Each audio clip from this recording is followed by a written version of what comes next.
Bonjour les amis, bienvenue sur ce nouveau podcast du site commentphotographie.com. Aujourd'hui, je voulais parler avec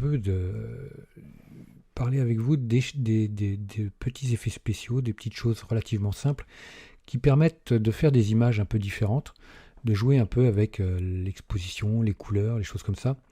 Donc, avoir des effets qui vont être un peu jugés comme des effets Photoshop, alors que ça se fait dès la prise de vue et sans travail de post-production nécessaire pour arriver à ces effets-là.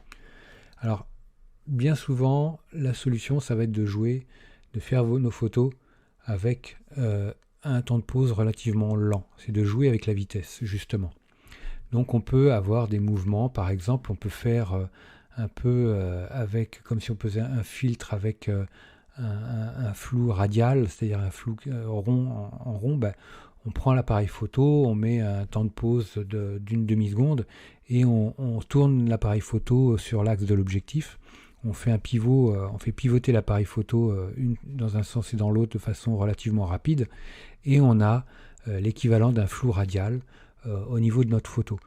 Ça, vous pouvez faire 25e de seconde, des vitesses une demi-seconde, un 25e de seconde.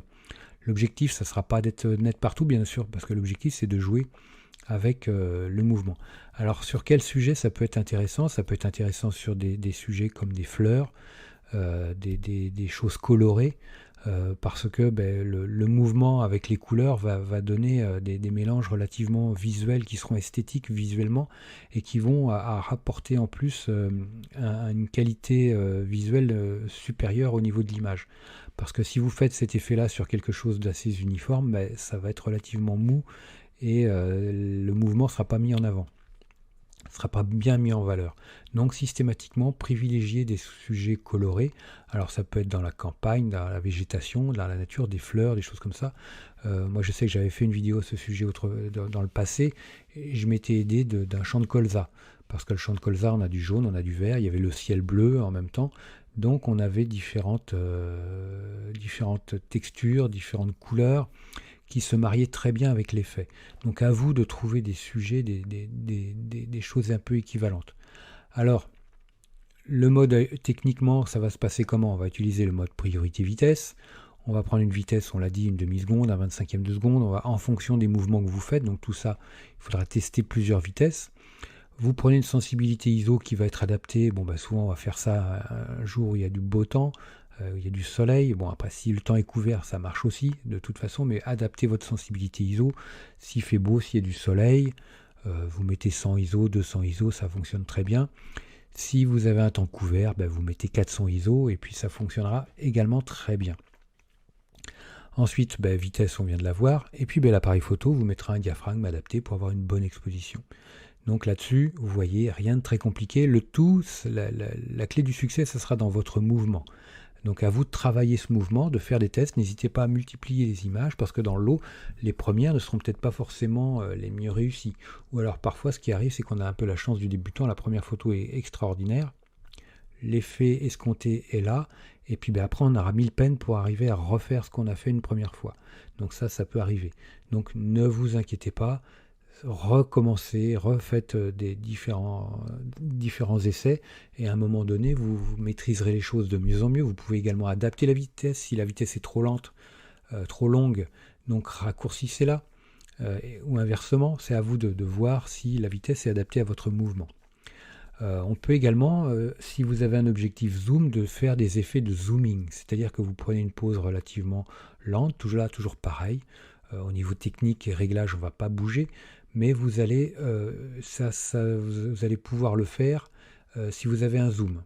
C'est-à-dire que vous allez, par exemple, si vous avez un 24-105 par exemple, au début, quand vous appuyez sur le déclencheur, vous mettez une demi-seconde de pause, de 24 mm, vous passez à 105 mm pendant la pause de l'appareil photo.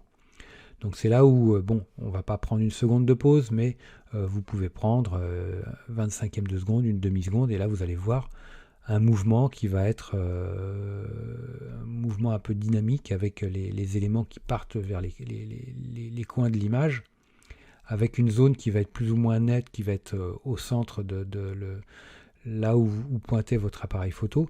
Donc ça, c'est des choses qui peuvent être intéressantes à tester, à essayer. Donc le zooming ou faire pivoter l'appareil photo rapidement pour avoir un flou radial. Au niveau du zooming, si vous n'avez pas de zoom, si vous avez une focale fixe, vous pouvez également le faire en vous mettant relativement proche d'un sujet et en rapprochant l'appareil photo rapidement pendant la pause. Bon, l'effet sera peut-être moins spectaculaire que si vous aviez un zoom, mais malgré tout, là par contre l'astuce, si vous utilisez la façon avec une focale fixe sans zoom, de bien mettre une mise au point avec un suivi de mouvement, parce que sinon vous risquez au départ, si vous vous rapprochez de votre sujet, d'être flou à l'arrivée si vous avez une mise au point avec pour sujet fixe. Donc toujours prendre une mise au point avec suivi de mouvement pour que la photo de départ et à l'arrivée quand l'obturateur se referme, que le sujet soit toujours parfaitement net. Voilà pour les petits effets visuels. N'hésitez pas à jouer avec. N'hésitez pas à faire aussi